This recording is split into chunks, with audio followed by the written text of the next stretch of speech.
सुरुचि ने प्रवचन सुन सुन के प्रतिज्ञा ले ली थी कि अब वो कोई भी पाप नहीं करेगी, सबसे अच्छे से बात करेगी, किसी के साथ बुरा नहीं करेगी। बहू, ये मच्छर तेरे गाल पे कब से बैठा है? अरे काट लिया तो गाल गुलाब की तरह लाल कर देगा। बैठे रहने दो माँ जी, उसे आराम करना होगा।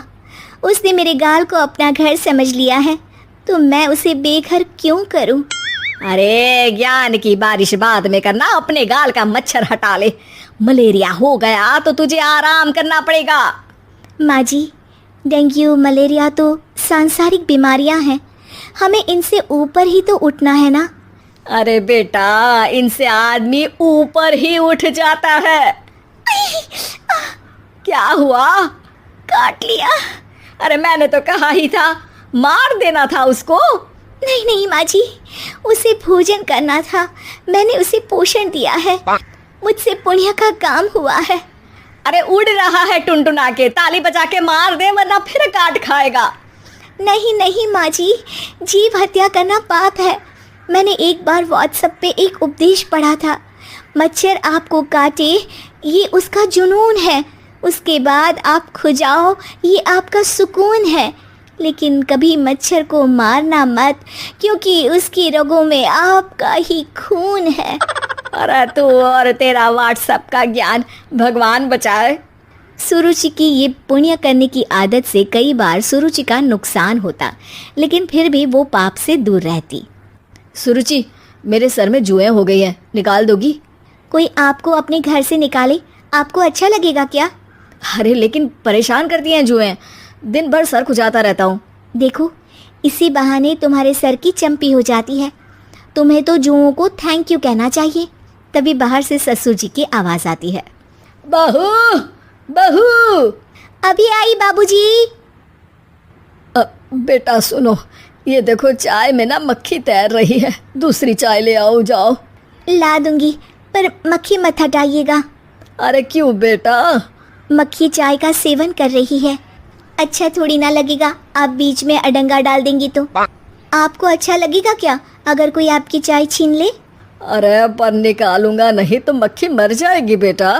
नहीं नहीं बाबूजी, आप उसे पीने दीजिए, पीकर उड़ जाएगी। लेकिन बाबूजी मक्खी के साथ ही चाय पी जाते हैं। ये क्या किया बाबूजी?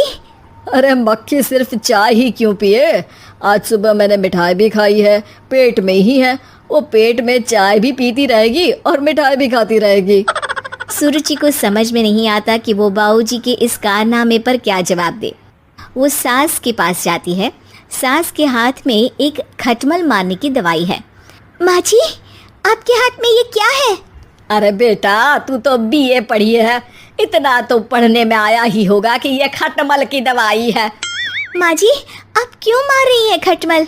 मत मारिए माँ जी, आप अपनी नींद के लिए खटमलों को हमेशा के लिए सुला देना चाहती हैं। अरे अब चुप भी हो जाओ देवी, पुरानी दवाई है, एक्सपायर हो गई है, फेंकने जा रही हूँ, नहीं मार रही हूँ खटमल।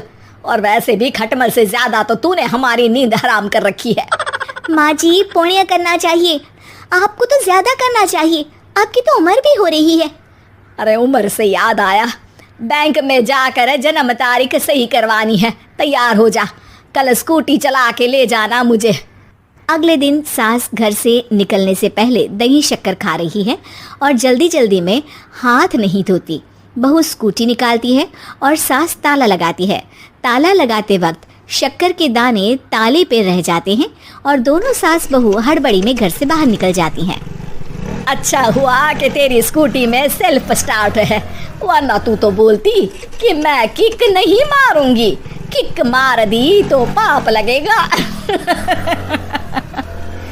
माँ जी, इस तरह मजाक करना भी पाप होता है। दोनों सास बहू बैंक पहुँचती हैं। अभी लंच टाइम है, बाद में आना।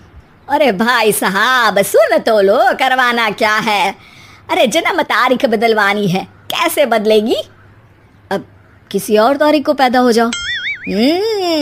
यही चुटकुला आप अपने मैनेजर को भी सुना पाओगे ना, वो भी हंस ले थोड़ा। अभी बुलाती हूँ। अरे अरे रुकिए रुकिए, ये फॉर्म भरिए और आधार कार्ड दीजिए। अरे राम रे, आधार कार्ड तो भूल ही गई, उसके बिना तो नहीं होगा।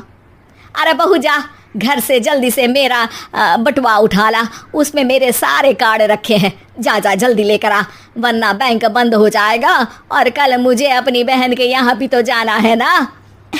जी माँ जी, अभी गई और अभी आई। अरे रुक, चाबी तो लेकर जा घर की। बहू जल्दी से घर पहुंचती है, लेकिन घर पहुंचते ही देखती है कि ताले पे बहुत सारी चींटियां हैं, जो माँ के ताला लगाते वक्त हाथ से ताले पे शक्कर छूट जाने के कारण आ गई थी। चींटियां हट जाओ, मुझे आधार कार्ड निकालना है। बहू चींटियों को हटाती नहीं है, उनसे मिन्नतें करने लगती है। सुनो, हट जाओगी तो और भी शक्कर के दाने खिलाऊंगी। अभी सास का काम बहुत ज़रूरी है, मेरी बात सुन लो, मान लो। मैंने तुमको हटाया तो पाप हो जाएगा। चींटियाँ कैसे सुरुचि की बातें सुनती जब घर में ही उसकी कोई नहीं सुनता था। शाम हो जाती है पर चींटियाँ हटती नहीं है। तभी सास वहाँ ऑटो से आ जाती है। अरे कहाँ रह गई तू, बैंक भी बंद हो गया। माँ जी, ताले पे चींटी। सास पूरा माजरा समझ जाती है और बहू से कहती है, एक बात बता, सोच के देख, अगर मुझे खून की बोतल चढ़ानी पड़ी और उस पर चींटी बैठी हो, तो बोतल से चींटियों को हटा के मुझे बचाएगी या चींटियों को वहीं बैठा रहने देगी? माँ जी, ऐसा होगा ही नहीं। अरे चींटियों को तो मीठा पसंद होता है, खून की बोतल पे तो मच्छर आएगा, क्योंकि खून तो मच्छर पीता है। सास सर पकड़कर बैठ जाती है और रोने लगती है। तभी ससुर जी और सुरुचि का पति भी वहाँ आ जाता है। अरे रो क्यों रही हो, रहने दो जी, तुमको बताया तो तुम भी रोने लगोगी अपनी किस्मत पर। अगले दिन सास अपनी बड़ी बहन के यहाँ चली जाती है। पति अपना काम कर रहा होता है और सुरुचि उसके पास जाकर कहती है, ये जुए ख़त्म करने की दवाई है, मैं मालिश कर देती हूँ। अरे लेकिन तुमको पाप नहीं लगेगा? अपनों की खुशी के लिए अगर छोटे मोटे पाप करने पड़े तो वो पाप अच्छे हैं जी।